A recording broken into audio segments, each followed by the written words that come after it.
Warning, the video you're about to see for YouTube disturbing. Viewer discretion is advised. Today I have prepared something special for you.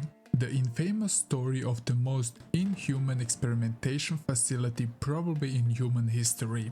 This video will dive into the history behind the Japanese undercover research facility that focused on conducting unethical and inhuman experiments all for the sake of science. With the background so that Japan can lay their hands on biological and chemical weapons. It is hard to judge action like this because a lot has changed since the 1930s. And it's hard to compare or even rationalize the things they did. But the experiments done by Unit 731 are without any doubt the evilest and inhumane probably in human history. The history of the unit is quite interesting and big, but I will try to keep it somewhat compact in this video and relative to the title of the story. And I know this topic is quite new for my channel, but I still hope you will enjoy this video. To repeat my glitch intro, this video will be disturbing. Although edited for YouTube, it will feature some topics and images that are hard to digest. And may this be your warning to click off the video, and if you do, I don't blame you. Because of YouTube, I will also keep this video quite censored. This video is not to glorify any of the things they've done, but such things need to be remembered because every human life is important, and the 30,000 people that lost their life need to be respected and not be forgotten. This is at least we can do. If you're still watching and you wanna dive into this rabbit hole, be prepared, because this will ruin your day probably. And I already apologize for that. So, I am Snorky and this is the story about Unit 731.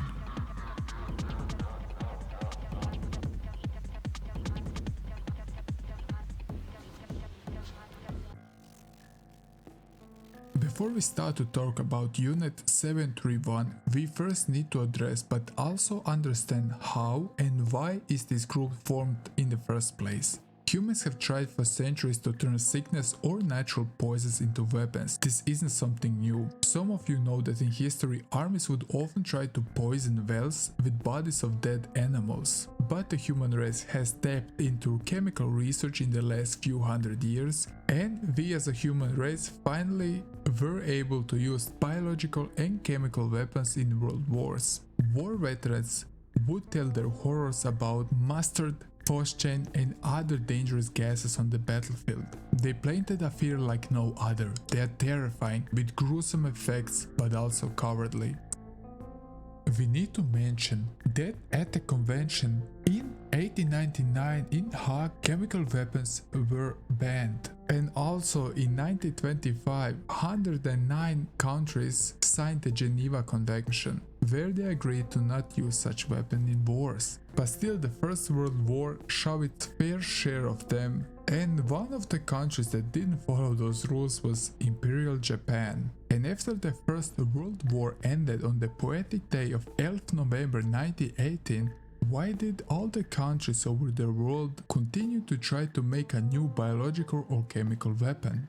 Well, the answer is pretty simple. Many nations thought we should get our hands on such weapon rather than our enemies. Even Winston Churchill stated they will not use such hideous methods unless the Germans use them first. But let's take our story back to the spotlight of today's video, and that's Japan in Unit 731. Japan has invaded China in 1937 and also used several gases there. Some of the gases were tear, nausea and mustard gas against Chinese nation and communist force. So this method of warfare was very familiar to Japan. And as time went on, they started to use them even more. There are over 2,000 recorded cases in which Japan used chemicals against their enemies in the span from 1937 to 1945. But the next big step was clear. It was to attack or have the ultimate defense against Americans. So Japan put a lot of effort into biological and chemical warfare research at the beginning of the 1930s. Now the problem with this kind of research is you need to have test subjects and a lot of them. So I mentioned that Japan attacked the mainland of China. and they beat them on every level because Imperial Japan was technologically superior. So you see where I'm going with this story. The Japanese surgeon named Shiro Ishii stated that the Japanese need to start research biological warfare because everyone felt that a new war is just around the corner. In 1932, the Japanese made their way into the research. They declared the research to be about how to protect the nation against such weapons if the enemy somehow get their hands on it. A indeed sinister plan. The research started at Zhongma Fortress in Manchuria, China, but of course this whole operation was top secret and classified. To the general public, the facility is also known as the Pingfang's Anti-Epidemic Water Purification Bureau, but the reality was much dark and twisted. This was the home of the Unit 731. But not only them, but also thousands of local people, mostly Chinese and Vietnamese, but also the research were conducted on Japanese people, mostly on normal prisoners, but also political. There was also a case where one of their own guards fell ill and they slashed him open with no regards or remorse, which is even more disturbing. Of course, the things that did happen were definitely horrible. But if the Japanese at the time thought they were superior to any other race out there, there would be a slight understanding. This was just a proof that they were even worse in reality. Dr. Ishii had a plan to create a weapon that could infect the enemies and spread without doing so much. One of the ideas was infecting fleas with plague, which would be dropped on cornfields to infect rats, which would later spread to inhabited areas and start a plague epidemic. So Japanese would use the power and raid small villages in Chinese mainland to capture people for the experiments. The subjects would often be kept in good conditions, healthy and well fed, because they wanted to know what a certain disease does to a healthy subject, not a weakened. It's crucial to address that experiments conducted by Unit 731 were conducted without any consent of any of the victims and caused immense suffering and of course loss of life. These acts also violated many international laws and ethical principles. Well, how many people did die during those experimentations? Well, the estimation is around 3,000, but this number goes high as 30,000. The problem was, after the war was lost, the facility was burned along with the documentations to not land in the wrong hands. And one more thing, everyone that walked in never walked out alive. Also, the research was only conducted by Japanese researchers and not soldiers, to make it clear. Some of the things they did, they would slowly try to bleed them out by cutting them in various ways to see the speed of the blood flow, or they would starve or dehydrate them to see what is the human body capable of. Mostly they were also given vaccines upon entering the building to make them healthy, but sadly that was the part. They would infect those people with various diseases like the bubonic plague or anthrax to see how it would affect the subject. But very often they would even vivisect the people alive to see what the disease is doing in the inside. They would also do this in different time spans just to get a better knowledge, and all this in the name of science. Sadly, this is only 1/3 of what happened there.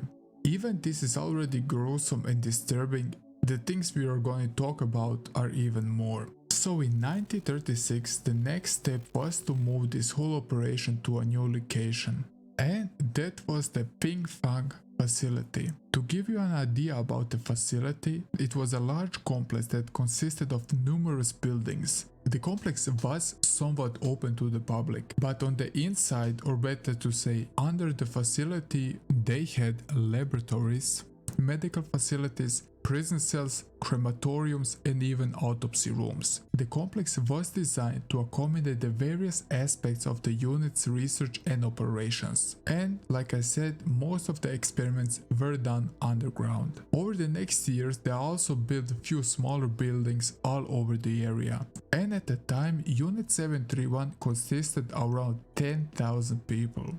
But due to the loss of much of the documentations, it is hard to tell where all of the buildings were and how many of the 10,000 members were actually doing the secret government program. Now, How did they get away that the public eye didn't suspect anything? Well, they painted the picture all the prisoners that taken in were used for making lumber. And that's the reason why they needed so many people. And lumber was also a term they used as a code name for people. For example, how many lumber did you cut down today? And is the lumber healthy?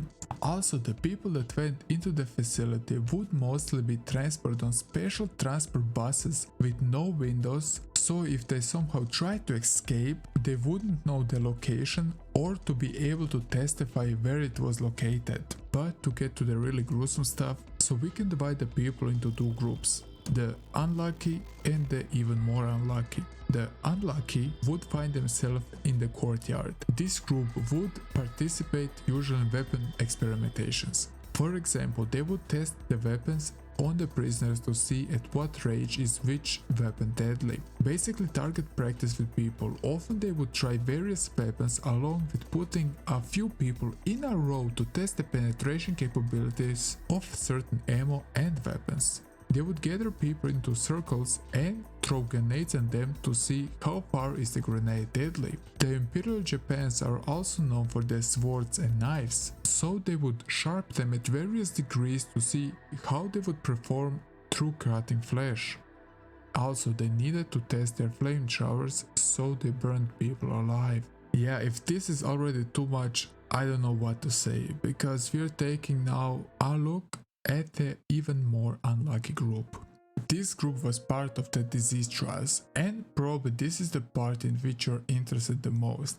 But again, I wanted to paint you a picture of the whole situation to get a better understanding. Well, we already mentioned how they would infect people with plague or other diseases and then cut them open to see how their insides look. These were experiments done in the early and mid 1930s. Some of the things they already did at that time were spread bubonic plague in Chinese cities. Eyewitnesses stated that they saw an airplane flying around the city, and when they looked at the sky they saw something like rain, and it covered the whole sky. Sadly, it was 5 kilograms of plague-infected fleas, 70 kilos of typhoid pathogen, and also 50 kilos of cholera pathogen dropped into the city. This is utterly insane, and more than 250,000 people were at that day infected. There were whole countrysides destroyed in such ways. But back to the facility. The subject would often wear different layers of protection. Some were naked, some had normal clothes, some had even gas masks. But they were bombarded with gases like mustard or sulfur gas to see what impact it has and how long they needed to draw their final breath. Death by suffocation is truly terrible. I mean, every death is. But sadly, we got even more things to cover. You see, the researchers were also interested in weaponizing venereal diseases, especially STDs. But here is the catch. According to the researchers, the injections did not work properly. So the alternative way was that the prison guards took male and female prisoners and basically forced them to contract the diseases on both parties. Again, please bear in mind that they would again vivisect the victims at various stages live without any anesthesia to see what is happening. Now you are here to decide how sick and twisted this is. There is no justification for these horrible acts. But again, we are not at the end of the video, are we? So let's dive into more experiments. We also need to talk about why they did such horrible things. Again, I don't want to justify their acts in any way, just to make it clear. But if you wrap your head about this group of people that thought they were superior than any other race and they didn't consider them as prisoners or humans but rather as animals or even less, from their perspective it could be rationalized that they did it for their own benefit. But again, the things they did were just pure evil and there is no other explanation.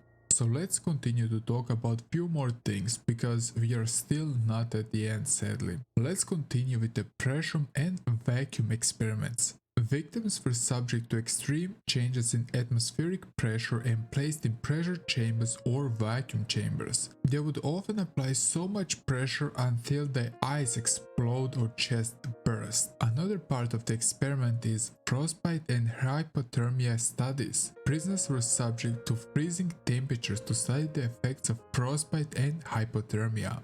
They would be forced into icy water tanks or exposed to extreme cold weather conditions for extended periods of times.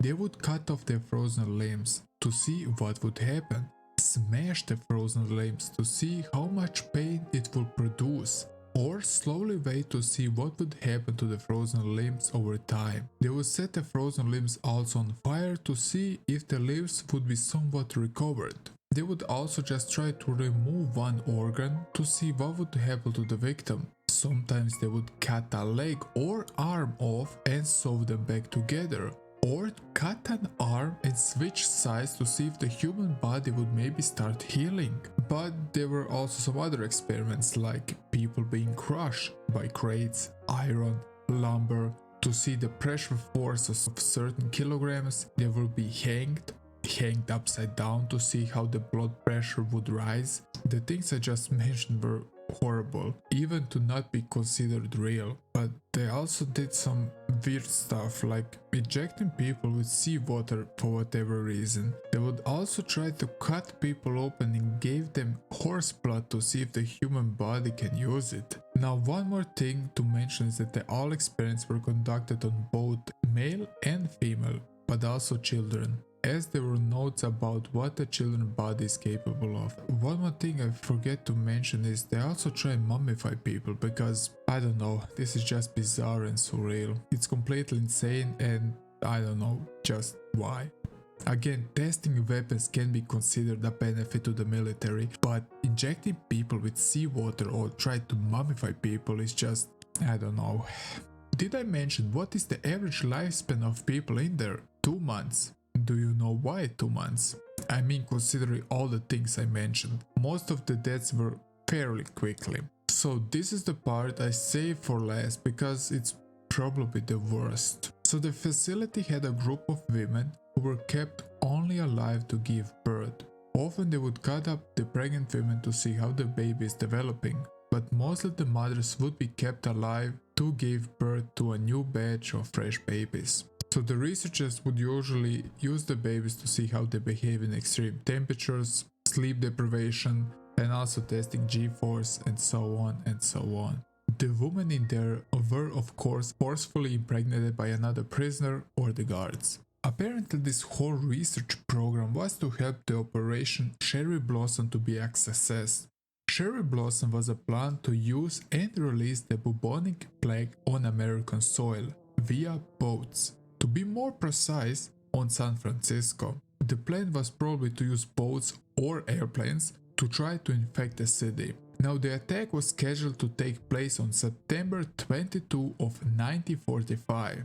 But as we already know it, this didn't happen, because just 1 month before, the Americans launched one of the greatest disasters in human history. The 2 atomic bombs were dropped on Japan, which ended the war.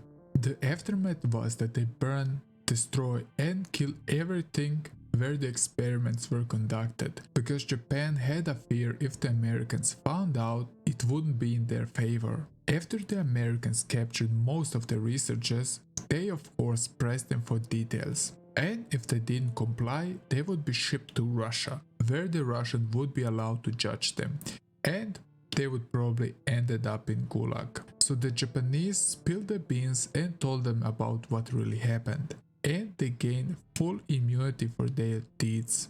But here is the twist.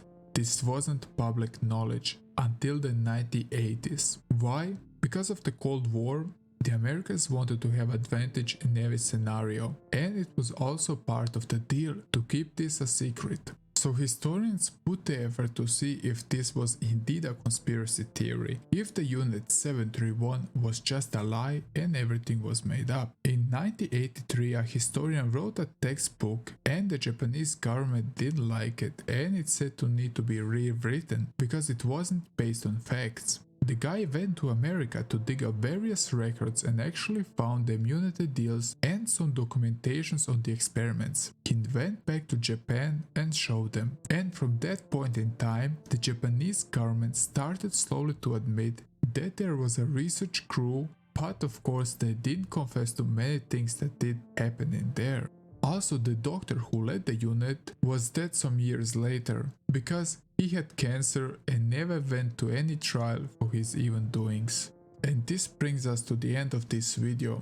Again, this video isn't here to glorify the crimes committed there. I'm just a small YouTuber who wanted to share a story that needed to be shared. Too many people lost their lives and also would lost their names forever if they weren't for people who dig up the truth. This video was something quite new for me.